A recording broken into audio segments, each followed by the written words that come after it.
It's quite the situation with Donald Trump and Pete Hegseth as they seem to be tossing military members and Department of Defense workers right under the bus regarding the unfortunate killings of survivors from some fishing boats off the coast of Venezuela. At first, Trump mentioned that Hegseth told him there were no strikes involving these survivors, but then the story took a turn yesterday. The White House claimed there were indeed strikes, which apparently were ordered by Admiral Mitch Bradley along with SEAL Team 6. Then, Hegseth came out with an official statement saying it's important to clarify that Admiral Mitch Bradley is an American hero, a true professional, and he fully supports him. Hegseth emphasized his backing of Bradley's combat decisions from the mission on the 2nd of September and all the missions that have followed. He expressed how fortunate America is to have people like Bradley protecting the country. However, in the very same breath, Hegseth threw Bradley under the bus, revealing how little loyalty there is to those in the line of duty. It really isn't surprising that Admiral Alvin Hoseley, who used to lead Southern Command, resigned suddenly in October. He realized there were war crimes happening, and it seemed the admirals would bear the blame. Now, Mitch Bradley finds himself in that same precarious position. As Ron Filipowski, our editor-in-chief, put it, if Admiral Bradley wasn't aware that these individuals were setting him up to take the fall, he certainly does now. It might be time for him to think about getting a good lawyer. Inside the Department of Defense, many high-ranking officials and military leaders see exactly what Hegseth and Trump are up to. According to the latest update from the Washington Post, which has been breaking significant stories about this, Hegseth, with assistance from the White House, is trying to distance himself from the fallout of the boat strike. As Congress insists on accountability, the Trump administration has been quick to highlight that it was a top military commander, not the defense secretary, who directed the operation. Furthermore, I've heard that there was quite a backlash within the Department of Defense regarding scripted remarks by Caroline Leavitt, who placed blame on Admiral Bradley for the strikes, leaving many officials feeling frustrated and uncertain about whether Hegseth would own up to his part in this mess.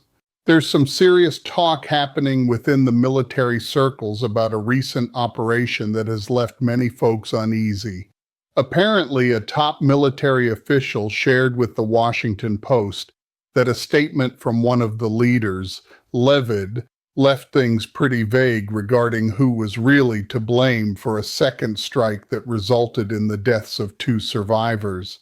It's been said that this kind of ambiguity is throwing the service members under the bus, which isn't exactly a comforting thought.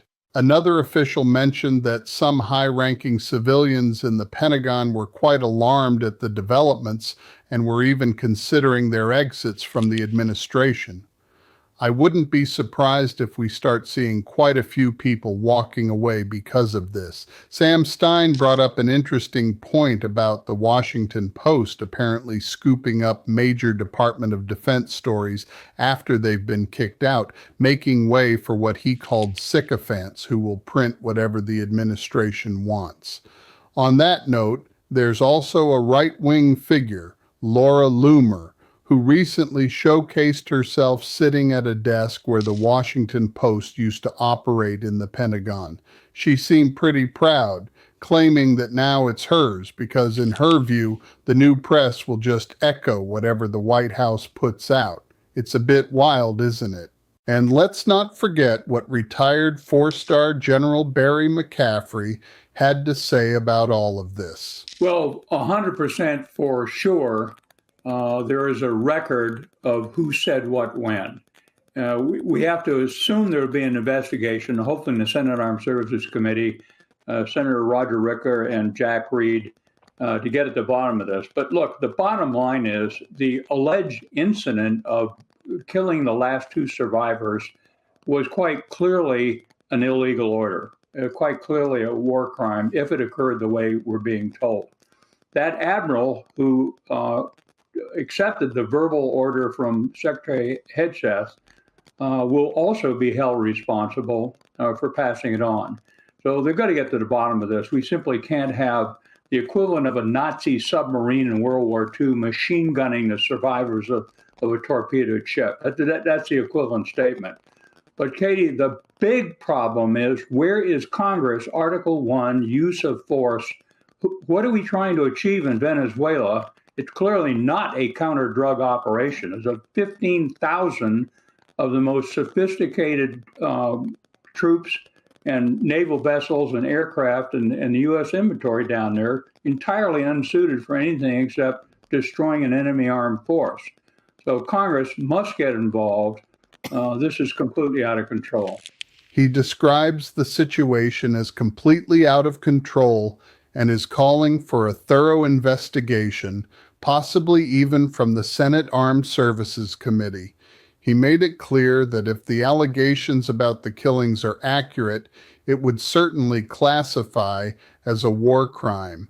He emphasized accountability too, noting that the admiral who passed on the verbal order from Secretary Hedge must face consequences as well. There's a lot that needs to be sorted out here. So, let's talk about this situation where the White House is really throwing the military, specifically Admiral Bradley and even SEAL Team 6, under the bus.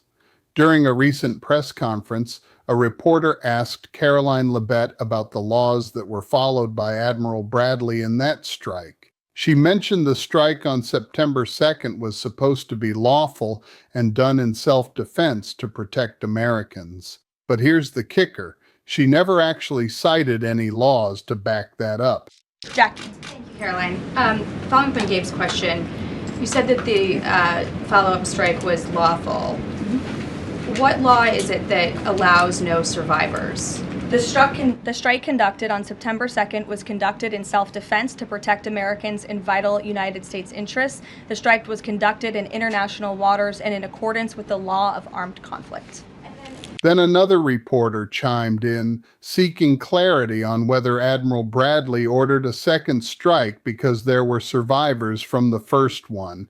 And again, she insisted that Admiral Bradley acted within his authority and the law, stating that his goal was to destroy the boat and eliminate any threats. Hey, Caroline. Sure. So just to be clear, to clarify on Jackie and Gabe, did Admiral Bradley order that second strike because there were still survivors after the initial strike? Again, as I read for you, Admiral Bradley worked well within his authority and the law. He directed the engagement to ensure the boat was destroyed and the threat of narco-terrorists to the United States was completely eliminated. So was the initial order from Secretary Hegseth, everyone be killed, and did that come from President Trump? I saw that quoted in a Washington Post story. I would reject that the Secretary of War ever said that. However, the president has made it quite clear that if narco-terrorists, again, are trafficking illegal drugs towards the United States, he has the authority to kill them. And that's what this administration is doing.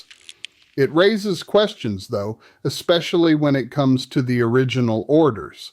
The big question on everyone's mind was regarding those initial commands. Was there really an order from Secretary Hegseth that everyone should be killed, and did that come straight from President Trump?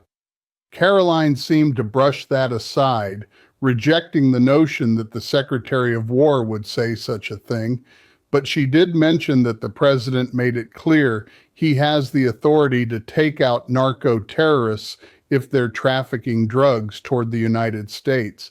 It honestly makes you think about the bigger picture, doesn't it? Congress really needs to get involved here, considering we're dealing with the military's use of force. This isn't just some counter-drug operation anymore. We've got 15,000 of the most advanced troops and equipment down there, but it feels like it's all headed off course. So, let's talk about some pretty intense stuff that Pete Hegseth said during a lecture at Quantico where he gathered a bunch of top admirals and generals. He was really pushing the idea that we shouldn't stick to stupid rules of engagement. We fight wars to win, not to defend. Defense is something you do all the time. It's inherently reactionary and can lead to overuse, overreach, and mission creep. War is something you do sparingly, on our own terms, and with clear aims. We fight to win. We unleash overwhelming and punishing violence on the enemy. We also don't fight with stupid rules of engagement. We untie the hands of our warfighters to intimidate, demoralize, hunt, and kill the enemies of our country. No more politically correct and overbearing rules of engagement. Just common sense, maximum lethality, and authority for warfighters. That's all I ever wanted as a platoon leader. And it's all my E6 squad leaders ever wanted, back to that E6 rule. We let our leaders fight their formations, and then we have their back. It's very simple, yet incredibly powerful. He made it clear that when it comes to fighting, it's all about winning by unleashing overwhelming force and not being held back by politically correct protocols. He emphasized the importance of letting our troops operate freely to intimidate and eliminate threats to our country. It's really straightforward, yet incredibly impactful. He recalled how, as a platoon leader, and even for his squad leaders, all they wanted was common sense in their approach, maximizing lethality while having their leaders' backs. Now, while we're on the topic of Mr. Hegseth, let's rewind to 2016 when he was making headlines as a news host and dealing with some not-so-great leadership during his time with veterans nonprofits. He had some pretty controversial views about military tactics. He mentioned that he doesn't see carpet bombing or destroying civilian homes as a big deal. And so what I do take issue with is the way people characterize Ted Cruz and Donald Trump's, whether it's carpet bombing or the willingness to handcuff the enemy, is their focus is on doing whatever it takes to destroy the Islamic State, not we want to find a way to kill civilians. So carpet bombing is not target civilians. Carpet bombing is if we know where the headquarters of ISIS is in Raqqa, then we're going to bomb it, even if there happen to be some homes nearby. Or when we're looking at the fuel trucks leaving to head to Turkey to sell on the black market, we're not going to bomb them with leaflets because we think the drivers are civilian casualties. We're going to bomb the oil trucks. So I think it's a difference of disposition, for sure. According to him, if there's an ISIS headquarters, it's fair game, even if there are homes nearby. He argued that their focus was to take out the enemy rather than intentionally harm civilians. He pointed out that they wouldn't be dropping leaflets to warn drivers of oil trucks heading to Turkey. They were ready to bomb those trucks without hesitation. It's a clear depiction of the mindset he was advocating for. And just a quick note to lighten the mood, there's some encouraging breaking news regarding the climate that I'll share soon, which is a good reminder of why we all need to stay engaged and aware. Scientists from the EU's Copernicus Monitoring Service have provided some interesting updates on the Antarctic ozone. So, it turns out that this year's ozone hole was the smallest and shortest-lived one we've seen since 2019. It only expanded to about 21 million kilometers in September, which is a huge drop compared to last year's size, and it even closed up early. Scientists are calling this a reassuring sign, showing that our ozone layer is making a steady recovery, thanks to the global ban on ozone-depleting chemicals set up by the Montreal Protocol back in 1987. This situation is a great example of how effective it can be when the world pulls together. We're actually seeing real progress and healing here. NASA even ranked this year's hole as the 5th smallest since 1992. While researchers are optimistic about the recovery, they also caution that there's still a long way to go. But here's the sticking point. Even though the planet is showing signs of improvement, the Trump administration seems to be working against that progress. Trump has called for a war on clean energy, which has led to clean energy plants shutting down across the nation. That's resulting in lost jobs and higher energy bills, plus a pushback towards dirty fuels, definitely concerning. Interestingly, the United States didn't even send a delegation to this year's COP30 summit. Meanwhile, the rest of the world is moving forward with embracing the clean energy revolution, leaving the U.S. behind. The truth is, tackling both the climate crisis and affordability issues goes hand in hand with investing in clean energy and green technologies while holding accountable those leaders who want to drag us backward. This milestone with the ozone is a powerful reminder of what we can accomplish when we act together. It's important to stay engaged, informed, and keep pushing for a cleaner, safer, and more affordable future.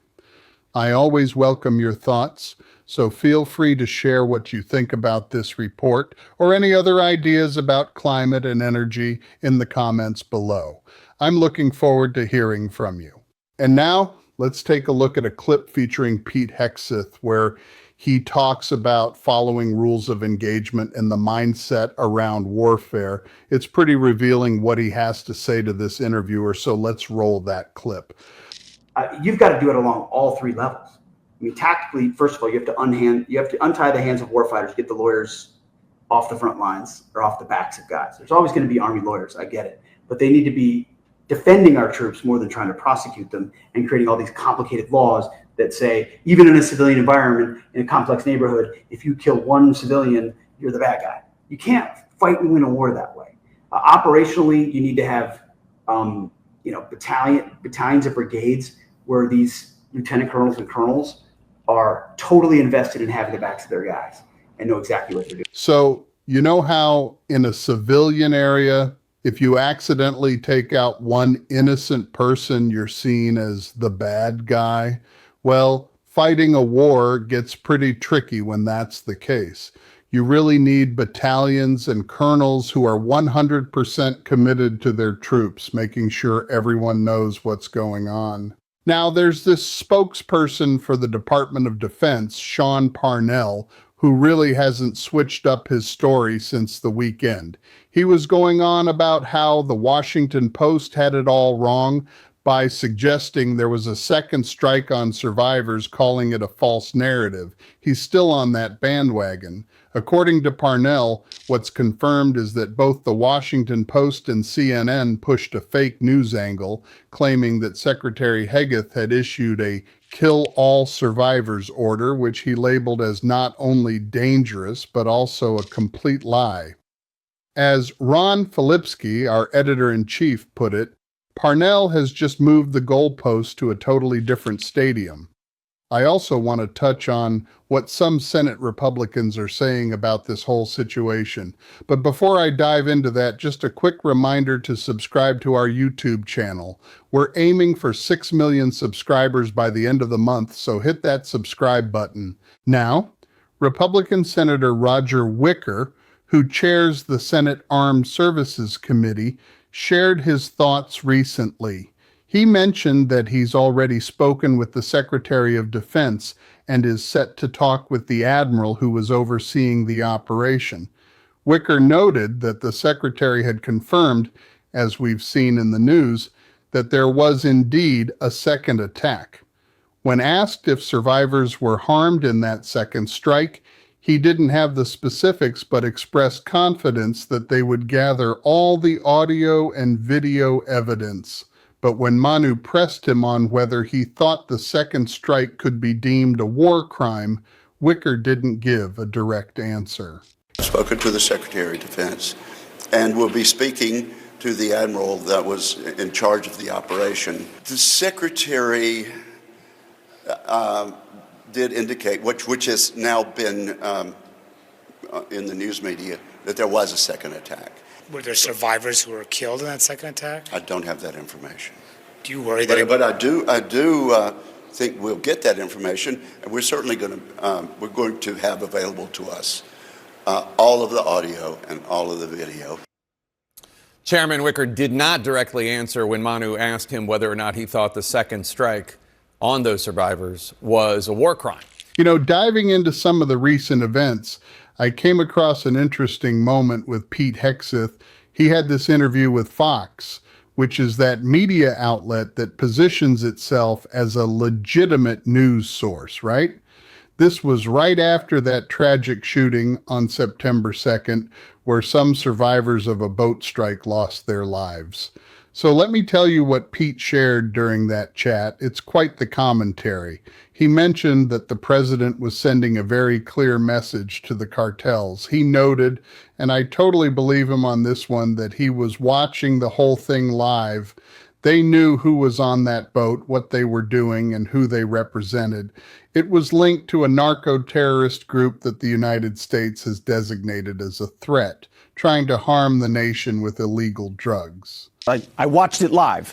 We knew exactly who was in that boat. We knew exactly what they were doing, and we knew exactly who they represented. And that was Tren de Aragua, a narco-terrorist organization designated by the United States, trying to poison our country with illicit drugs. And then there's the take from retired four-star General Barry McCaffrey. He brought up some important points as well. He pointed out that if a drug boat is struck but doesn't take out everyone on board, it seems odd to follow up with another strike. He said if we were dealing with ground combat, it would be a whole different situation, but in this case, there's not even a requirement for an imminent threat. Can you help me understand the line? If they are striking a drug boat and the strike does not kill everybody, which, you know, it's a lethal strike, so surprising it would not kill everybody, but it does not kill everybody, why is it then crossing a line to continue on with a second strike? Well, look, if it was a ground combat situation, it'd be far more complicated. And there is no requirement for imminent threat in these close combat situations. For example, we strike retreating enemy forces, or we strike their logistics far behind the line. But in the case of a naval engagement, even if you assume that there is an appropriate legal mechanism citing these people as terrorist states and therefore allowing the armed forces instead of the Coast Guard and the DEA to deal with them, even if you buy that, once at sea, they're helpless, they're assumed to be no threat. They have submitted, then it's quite directly in the DOD manual that you can't go on to kill them, which makes sense. And why wouldn't a helicopter have gone in and picked them up and had them as prisoners and interrogated them as a follow-on? So I think what has happened is the armed forces figured this out, and they're no longer accepting this kind of directive from the Secretary of Defense, who should be investigated. And if he did give a verbal order to that effect, I would suggest the Senate should take him out of office. He explained that typically we can hit retreating enemy forces or their logistics hidden well behind the front lines. Yet in a naval context, once the situation is clear at sea and those on the boat surrender, there's really no justifiable reason to continue the assault. The Department of Defense manual clearly states that they shouldn't go on to kill them in that moment. It would make much more sense to swoop in, capture those individuals, and interrogate them for intelligence instead. It seems like the armed forces have caught on to this and are no longer following dubious directions from the Secretary of Defense, who really needs to be looked into for all of this.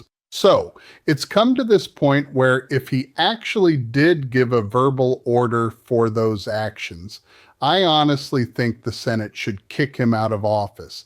It's quite interesting to see how some of the media is trying to shield Donald Trump, trying to cozy up to the MAGA crowd, but the whole situation sounds pretty disturbing. Take Megyn Kelly, for instance, a MAGA propagandist. She openly claims she wants not just to see people killed, but to watch them suffer, to see them torn apart limb by limb. It's shocking. She even says she wants to see them bleed out. That's such a gross thing to say. Now here's a clip that represents her thoughts pretty clearly. So I really do kind of not only want to see them killed in the water, whether they're on the boat or in the water, but I'd really like to see them suffer. I would like Trump and Hegseth to make it last a long time so that they lose a limb and bleed out a little. Like, I'm really having a difficult time ginning up sympathy for these guys who 10 seconds earlier almost got taken out by the initial bomb, but because they managed to get ejected, a little too soon, had to be taken out in the water. I realize legally it may make a difference, but truly, Mark, this is a tough case to really gin up the sympathies of the American people. Yeah. She mentioned, I really do kind of not only want to see them killed in the water, whether they're on the boat or in the water, but I'd really like to see them suffer. I would like Trump and Hegseth to make it last a long time so that they lose a limb and bleed out a little. Her attitude is baffling. She struggles to feel sympathy for people who were almost obliterated by a bomb just seconds prior. Sure, legally it might matter, but in reality, she makes it hard for folks to feel sorry for them. And then there's MAGA Republican Congress member Van Aran chiming in. Let's hear what he had to say. They have Trump derangement syndrome. They have Trump derangement syndrome on their brain, and they just can't get rid of it. So no matter what Donald Trump says, they're going to take an opposite position. Donald Trump could tell these people that oxygen's good for you. Within a half an hour, there'd be 500,000 people in the country walking around with plastic bags over their head. It's absolutely silly. And let's directly address this war crimes garbage. And let me give you a different example. If you're on the battlefield and you shoot a javelin missile at a tank, and the tank is not completely destroyed, you shoot another one. If that boat was not completely destroyed by the first missile, you shoot another one, and you keep doing that. And you got to understand, the average Americans do not care about these narco-terrorists at all. They care about the fact that their brothers and sisters and mothers and husbands have died of fentanyl overdose. That's what we really, truly care about. We care about our fellow American citizens.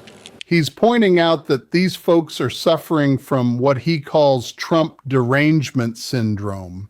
Basically, he believes that no matter what Donald Trump says, they'll always have an opposite view. He went as far as to say that if Trump declared oxygen good for you, there'd be 500,000 people running around with plastic bags over their heads in no time. It's absolutely absurd. As for the issue of war crimes, he throws out an example. If you're on the battlefield and you shoot a javelin missile at a tank, and it doesn't get destroyed completely, you're supposed to fire another one until it does. He insists that if that boat wasn't fully wrecked by the first missile, you go ahead and shoot again. He believes the average American isn't concerned about these narratives. Their real worries are about issues like the fentanyl crisis, worrying about their family and friends who have died from addiction. That's what really matters to them. So there you have it, folks. It's honestly hard to believe how publicly those military leaders and the Department of Defense were thrown under the bus. Just take a moment to think about 4-star Admiral Alvin Holy. It's pretty obvious why he suddenly packed up and left in October without a word. He clearly wanted to get out of there as fast as possible. If you have any thoughts on this, feel free to share. And hey, don't forget to hit that subscribe button